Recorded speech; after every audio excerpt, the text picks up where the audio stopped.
ተግባራት ንምግባር ካብ ግዳም ብዝመጹ ተኣምራት ዘይኮነ ካብ ውሽጥና ነቂሉ ዝመጽን እዩ ኣብ በዓልና ዝፍጠር ሰናይ ይኹን ሕማቕ ነገራት ኣብ ንገብረሉ ግዜ እቲ ቀንዲ ተሓታቲ ገዛ ርእስናን እዩ ኩሉ ሰብ ንተግባራቱ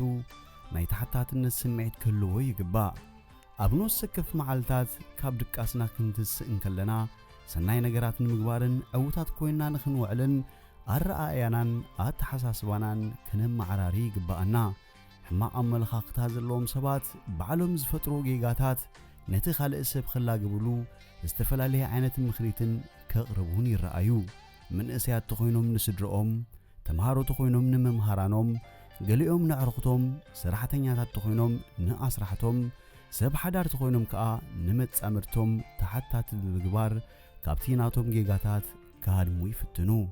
እዚ ዓይነት ኣተሓሳስባ ዘለዎም ሰባት ነቲ ጉጉይ መገዲ እምበር ነቲ ሰናይ መንገድታት ክዕዝቦ ኣይክእሉን እዮም ንሕና ከዓ ካብቲ ናይ ትማሊ ሕማቕ መንገድታት ብምእራም ነቲ ሰናይ መንገድታት ክንጓዓዞ ምስ እንጅምር ናይ ሕልና ዕረፍቱን ንረክብ ክብራት ተኻተልቲ ነዚኦም መሰረት ብምግባር ከመይ ጌርና ነዞም ዓውታት ክንጭብጦም ከም ንኽእል ንሎሚ ክነቕርበልኩም ኢና ምክትታልኩም ኣይፈለየና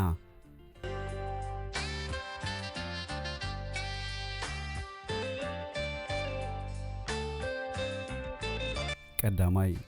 ወዲ ሰብ ኩሉ ግዜ ብሰናይ ተግባራትን ዝመልአ ክኸውን ኣለዎ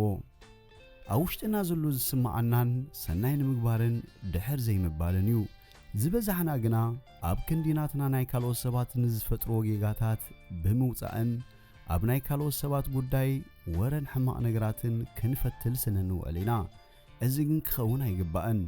ኣብ ህይወትና እቲ ዝዓበየ ዕላማን ራእይናን ንምትግባር ካልኦት ንሰርሕዎ ንምንቃፍን ንምዝላፍን ጥራይ ክኸውን ኣይግባእን ምኽንያቱ ወዲ ሰብ ንጣብ ትኹን ጌጋት ስለ ዘለዎ ኮስቶ ከም ዝጋገ ነቲ ሕዚ እንዳበልካ ጌጋታት ጥራይ ንምርካብ ክነቋምት ኣይግባአናን በንጻሩ ግን ካብቲ ጌጋ ንኽእረሙ ብዝተባብዕ መንገዲ ክኸውን ኣለዎ ንናይ ሰባት ጌጋ ጥራይ ከናድዩ ዝውዕሉ ብኸመይ መንገድታት ክንፈልጦም ከም ንኽእል ንተዓዘብ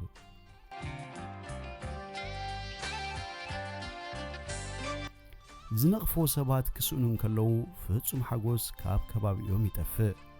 ዝበዝሕ ህይወቶም ዘሕልፍዎ ኣንጻር ሰባት ብምኻድን ጠባያቶም ማይ ቀጠነ ይኸውን ብቐሊሉ ንምብጻሕ ነቲ ካልእ ክዕምፁ ይጅምሩ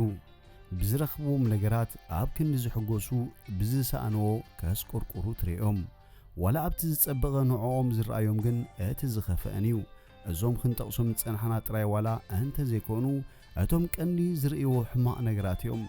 ካብዞም ነገራት ንምርሓቕን ፍጹም ሓጎስ ብውሽጥና ንምምላእ ንጌጋታትና እንዳተኣመንና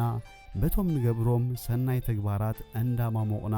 ኣርኣያ ካልኦት ሰባት ክንኸውን ምስ ዝግባአናን እዩ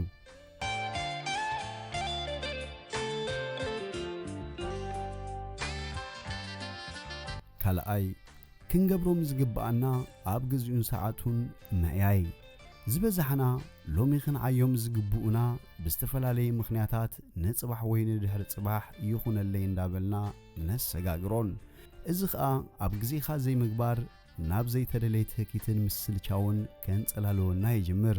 ናብ ዘይተደለየ ነገራት ከዓ ክንኣተውን ይጅምር ኣብ ሰዓቶምን ግዜኦምን ዘይምግባር ናብ ጭንቀትን ዘይተደለዩ ነገራትን ክንኣቱ የገድዱና ንጽባሕ ኸይበልና ኣብ ሰዓቱ ዝወዳእናዮ ዕዮ ብሓጎስ ይመልአናን ንጽባሕ ይጽንሓለይ ዝበልናዮ ስራሕ ከዓ በንጻር ተስፋ ምቑራጽን ምስልቻውን ኣብ ስራሕኻ ኣብ ህይወትካ ዘይዕጋበትን ይፈጥረልካ ኣብ ህይወትና ንዝፍጠሩ ዕድላት ኣብ ሰዓቱን ኣብ ግዜኡን ምዝዛም እቲ ዝዓበየን ጸጋን እዩ ስለዚ ኣብ ህይወትና ሰናይ ነገራት ብምግባርን የጽንሓለይ ኸይበልና ሎሚ ንሕለፋ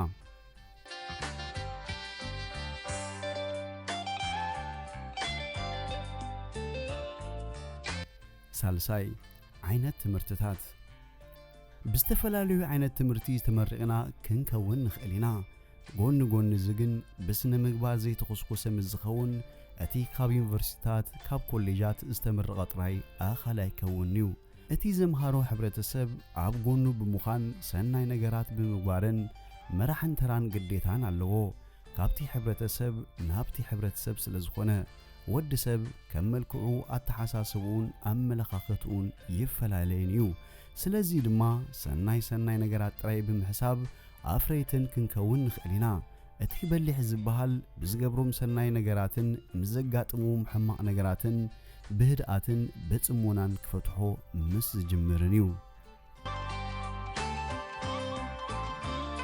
ራብዓይን መወዳእታን ምክብባር ኣብ ጎንኻ ንዘሎ ብስራሕ ይኹን ብዝተፈላለየ መንገድታት ዝቐርቡኻ ንእሽቶ ይኹን ዓቢ ኣኽብሮት ክህልወና ይግባእ። እዚ ኣይጠቅምን እዩ፣ እዚ ኣይረብሕን እዩ ክንብል ኣይግባአናን። ሓንቲ ሱግሚ ኣብ ሕይወትና ግደ ስለ ዘለዋ ምስ ሰባት እንዳተኸባበርካ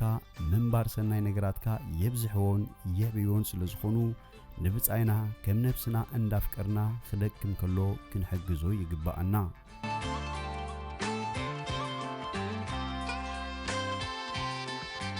ክቡራት ተኸታተልቲ እዚ ኣብ ላዕሊ ክንጠቕሶም ዝጸንሐና ኣብ ሕይወትና መሰረታውያን ነገራት ብጭልፉ እዮም።